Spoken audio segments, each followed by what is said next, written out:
Kita akan lihat lagi ini Romo, ada lagi jajak pendapat yang kami lakukan terkait dengan pertanyaan apakah isu politik ini lebih penting daripada ekonomi seperti misalnya harga sembako, pengangguran dan lain-lain. Hasilnya 60% mayoritas responden menilai isu politik lebih penting dibandingkan isu ekonomi begitu. Nah, ini bagaimana Pak Sukidi melihatnya? Kalau kita lihat kan rakyat juga sepertinya sangat menikmati ya politik gimmick yang disajikan oleh para kandidat, bukan hanya gagasan, bukan rekam jejak yang diperhatikan oleh konstituen. Padahal pemilu ini seharusnya kan menghasilkan terobosan-terobosan dalam pengelolaan negara, tidak hanya sekedar gimmick begitu.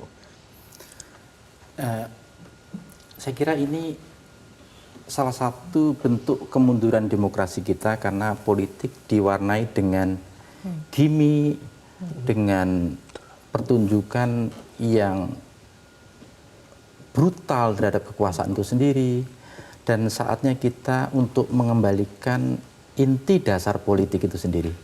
Bahwa ketika Bung Karno, Bung Hatta memilih demokrasi, maka mereka berimajinasi bahwa ini jalan terbaik untuk memberikan kesetaraan kepada semua warga negara.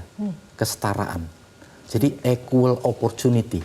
Karena dia membayangkan bahwa tanah air yang mereka proklamasikan adalah land of equal opportunity. Tanah dengan kesempatan yang setara. Nah, ini saya kira yang perlu kita gaungkan kembali agar anak-anak Indonesia bisa bermimpi. They have dream. Mereka punya mimpi bahwa suatu saat nanti mereka tidak dinilai dari status sosialnya. Anak petani, anak buruh, anak nelayan, atau anak presiden. Semua equal begitu. Tetapi semua equal dan dinilai dari karakternya, dari budi pekertinya. Nah, budi pekerti inilah yang menjadi penentu baik buruknya seseorang.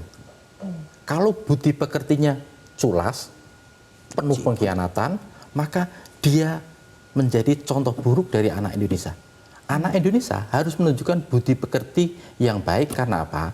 Karena the greatness of the nation, kejayaan suatu bangsa, depend on the moral and character of people. Tergantung pada karakter, moral, dan bangsa itu sendiri. Nah, inilah yang diamanahkan oleh Bung Karno. Kenapa Bung Karno sejak awal menekankan begitu pentingnya pendidikan karakter bangsa, karena dia menyadari betul bahwa inilah kunci kemajuan satu bangsa. Karakter, budi pekerti, nilai, etika, moral yang tumbuh dari jiwa. Karena itu bangunlah jiwanya itu untuk memberikan satu fondasi dasar bahwa Indonesia harus dipimpin oleh mereka yang memiliki jiwa yang baik, karakter yang mulia, nilai yang luhur, karena itu menjadi fondasi untuk kemajuan Indonesia. Sekarang yang terjadi justru sebaliknya.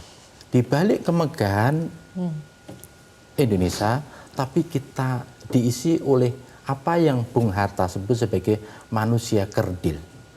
Nah, manusia kerdil inilah yang menjadi tiran modern, yang menghalalkan segala cara untuk melanggengkan kekuasaan.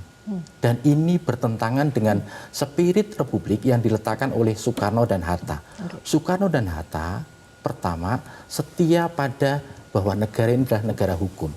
Karena itu mereka yang merobek-robek konstitusi untuk melayani kepentingan golongan, kepentingan orang, kepentingan keluarga, maka sebenarnya mereka telah melakukan pengkhianatan terhadap spirit republik yang telah diletakkan oleh Bung Karno dan Hatta.